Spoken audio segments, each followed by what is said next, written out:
I would like to welcome you to this seminar of University of UAU in Venezia during the study days. Camilla Casal will give us a presentation about architectural portfolio, and then we'll have time for your questions and answers at the end. I'll be here to support you during the seminar. When you have questions, you may write in the chat box. Or at the end of the presentation, you may just turn on your microphone and ask your questions. We are going to record this presentation, and you may rewatch it from YouTube, from Firenze account later on. Thank you very much for participating. Thank you, Camilla. Now it's your turn. Okay, thank you very much. Thank you very much, Firenze, and all you guys that are today with me. Yeah, I will start just to share my screen.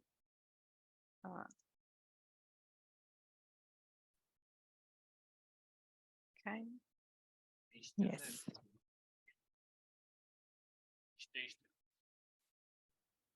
Okay. So Okay. yeah, today I will give you just a few tips and useful information to prepare your portfolio. So what is the architecture portfolio? The architecture portfolio is one of the most important things, tools that you are going to use in now as a students, and even in the future once that you finish your studies, because it's the only way that you have to show who you are, which are your skills, your architectural skills, your capabilities, and the methods that you use to draw, design, and create. So basically, it's impossible to gain an architectural position, or also to get inside a master's degree without a good portfolio. And yeah, now I will give you just some suggestions. Okay.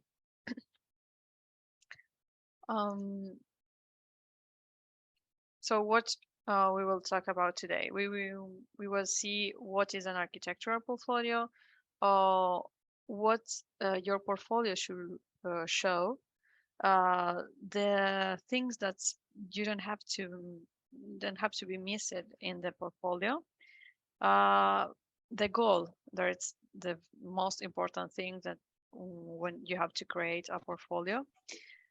Few stage to prepare it, the layout, the structure, how to present your project, and then which kind of program do you have to use, the fonts, and other things that you can put inside your portfolio that can help you to show who you are. So as mentioned before, is an essential tool, or use it to present and demonstrate your skills. It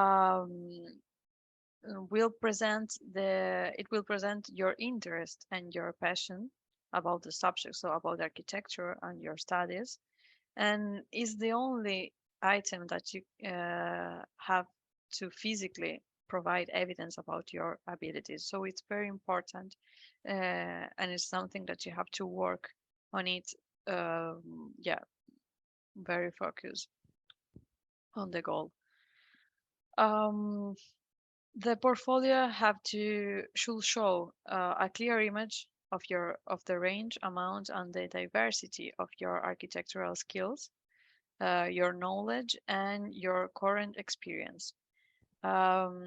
Should be treated as a personal statement and present the type of work that you do and the method you use it to get there. And it's a showcase of how you see the things and how you present the type of designer that you do want to be, or you already are. It should be populated with your best and most current works. It have to show only the work that you have had the most involvement in. So, for example, if is the result of group work, it should be something that you actually work in, and not something that you just put your name at the end of the presentation, because it will demonstrate if you know or not to do that kind of project or design or wherever it is. No, you don't have to show just the 3D the rendering or a picture of the finished building. It's important that you show also the process that bring you there. You can show also the construction details and yeah, the thing that you have produced it by yourself. And even if you have take part in a group work, you have to be honest. So you have to show and state your role and the part you have been involved in. Things that don't have to be missed in the portfolio. So your personal data and your contact detail, a short presentation, just few lines. It's not necessary an abstract or a paper about you. It's just few lines. If you have already your website or LinkedIn or other social media that you use to show your works, of course you have to put the references about them. A simple index where you will indicate the contents, and the cover. It's very important that you consider the goal.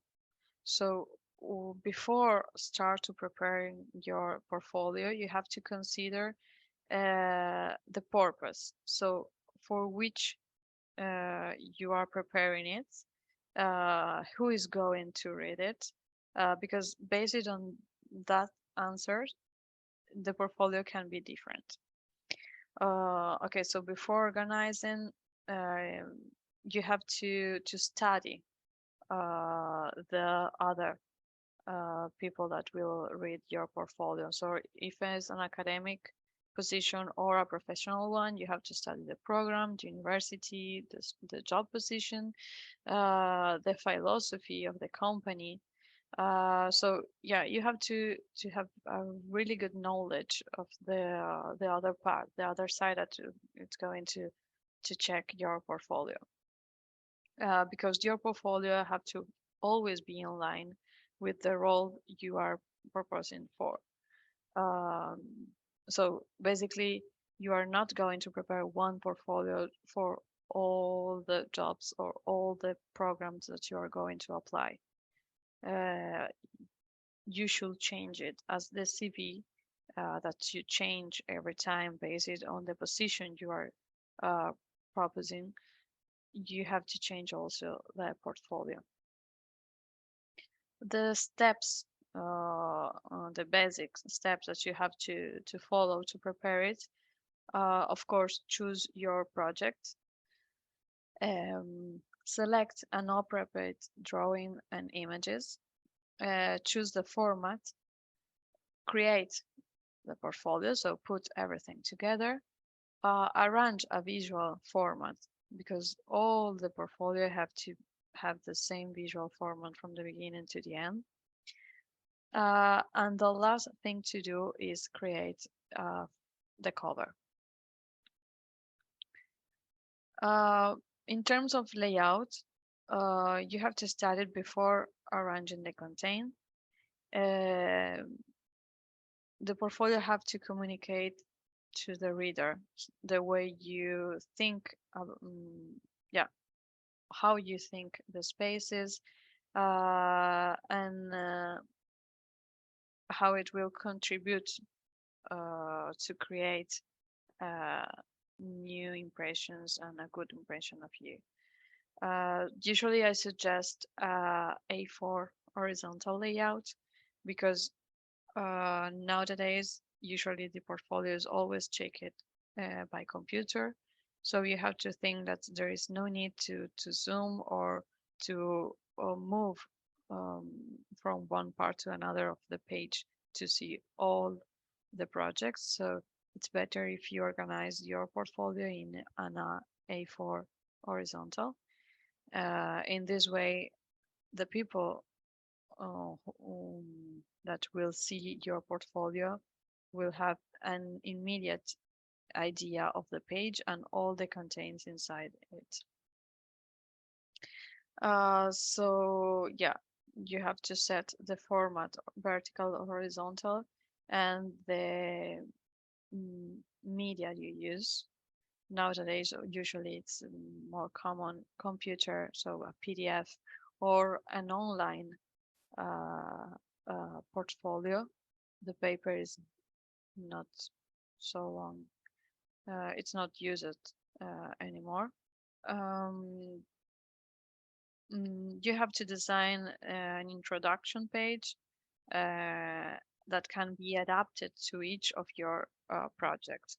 So it's very important that your portfolio is cohesive. So even if the designs are different from one project to another, there have to be the layout have to help you, like to create a red line from the beginning to the end of the portfolio. So in this way, we will understand that it's always your portfolio, even if the projects are different, even the images and the draws are different, but there is like the background is always the same. And so it will help you to create coherent and cohesive product.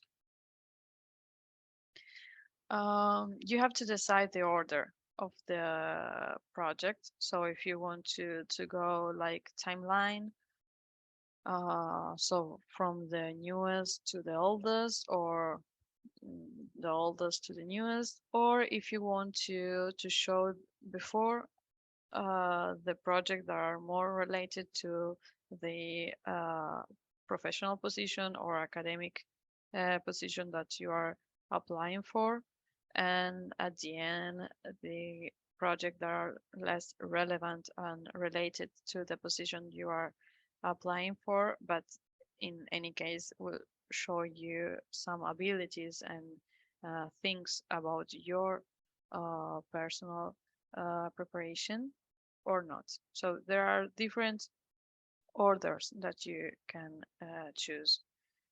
Usually the best one is the show the projects at the beginning that are more related with the position that you are going to apply for, and at the end the others.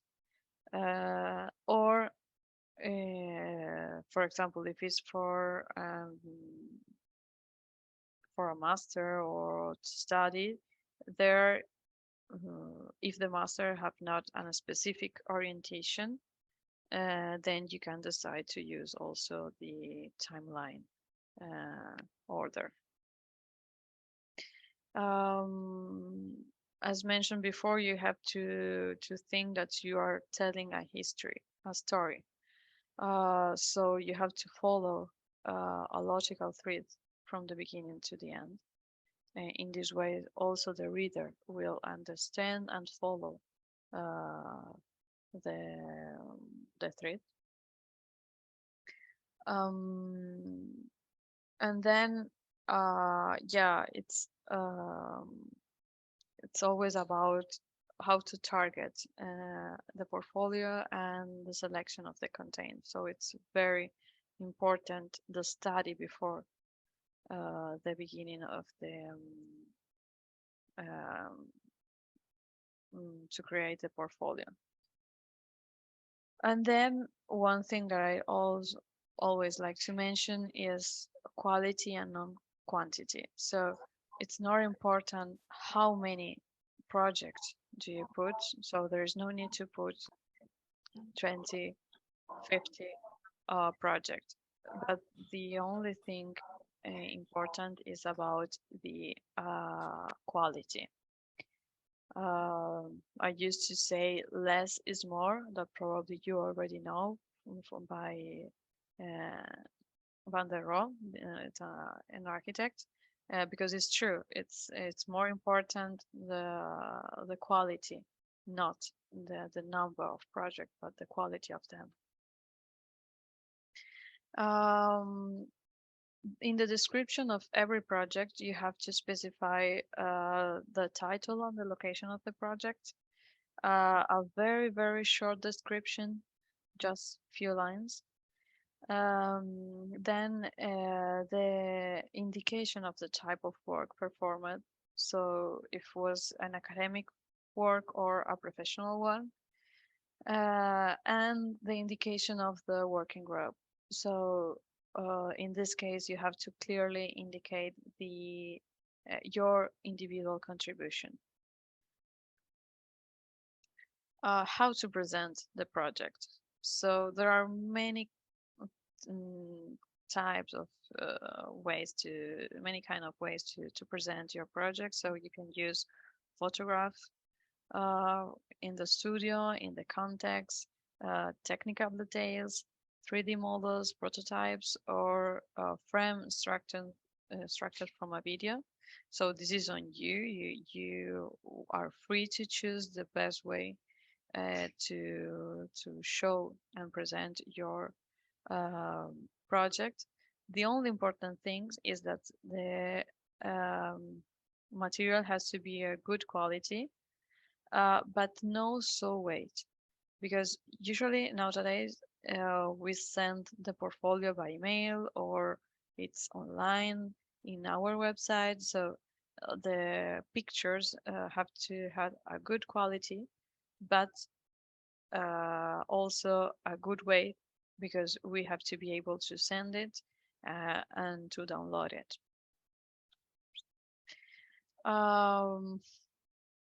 The legibility also is important. You have to remember that the portfolio will be basically evaluated digitally by professors or recruiters. So the content should be easily readable at first glance.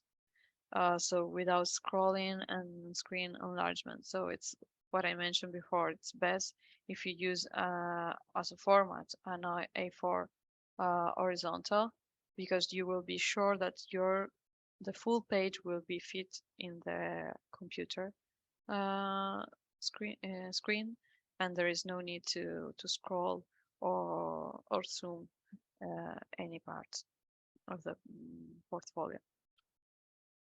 Some tips. Make the most of the margins and spaces in the layout. But remember that the more the elements breathe, so have space around them, the more importance and clarity they will assume.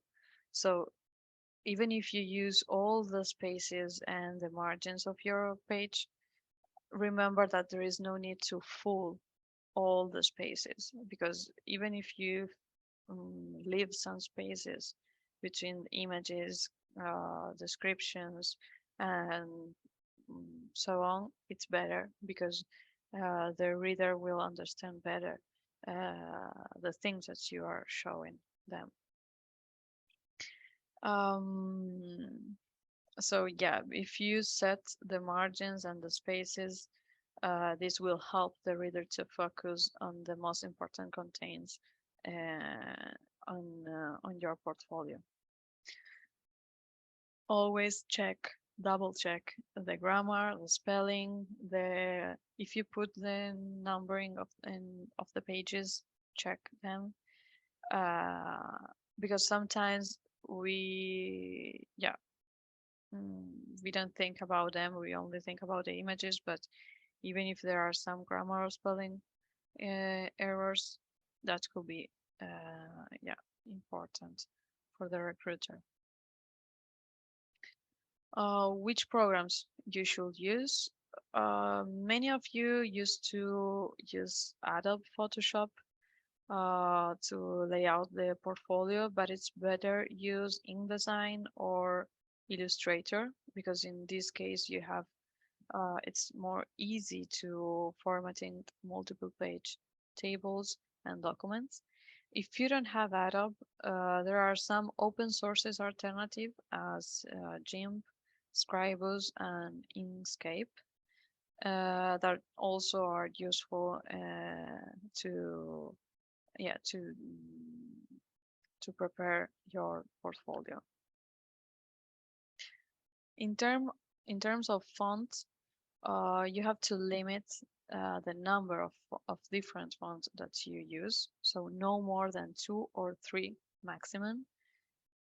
It's better if you use the same font for all the titles, another font for all the captions, and so on. So in this this will help the reader to understand immediately which is the title, which is the caption, and which is the description text. But yeah, remember, no more than 2 or 3 fonts in all the portfolio. If you want to use a font that it's now one of the common used and integrated in your programs, of course, there are many services online that can help you to recognize the font and then download it to use in your projects. Then can I show other skills that I have in my portfolio? Of course, yes. So for example, for the hand drawing, it's important. So if this is something that characterizes you, of course, you have to put some hand drawing images in your portfolio. Otherwise, if you are not so good, there is no problem, but it's better to avoid them because can be counterproductive. Photography, it's fine if you insert it, but even in this case, you have to be think twice because you don't have to exceed with the photography. Okay. Other artistic skills that maybe can help you to highlight your skills. For example, 3D models, staging, and so on. Of course, if are related to, and especially is important for the position that you are applying for, of course you have to put it, but always with attention, because you don't have to exceed with them. Quotes or poems. There are some times that students or architects put this kind of content, but it's better to avoid them because in general text it's not necessary in the portfolio. The portfolio have to speak by themselves, by your projects, by your images, photo, pictures, so no by the text. So it's better to avoid this kind of contents. Things that you don't have to do. So it's okay to be original, but you don't have to be so excessive. So you need to find the right balance between the common or standard portfolio and a one that is very, very original. Because if there is too much original, you will lose the focus on the contents, and probably the reader will not see your project, but will be focused on the layout and the other things that you have insert as original sign. There is no need to use too much content to describe the project. the drawer have to communicate by themselves. Yeah, you have to reflect very, very well on the layout and especially the words that you are going to put inside your portfolio. Now, speaking about the portfolio for our master's degree, so if you want to apply for one of our master's degree program at University, the portfolio has to be A4 format, a PDF file, and no more than 10 pages and no larger than 5 mega. So as explained during the presentation, with 10 pages, considering that inside the 10 pages there is also the cover. Yeah, you have to think about 5 or yeah, no more than 5, 6 projects. And the weight, it's so images with good quality but not so weight. That's it. That is everything about the portfolio. I hope you have it could be useful for you. And then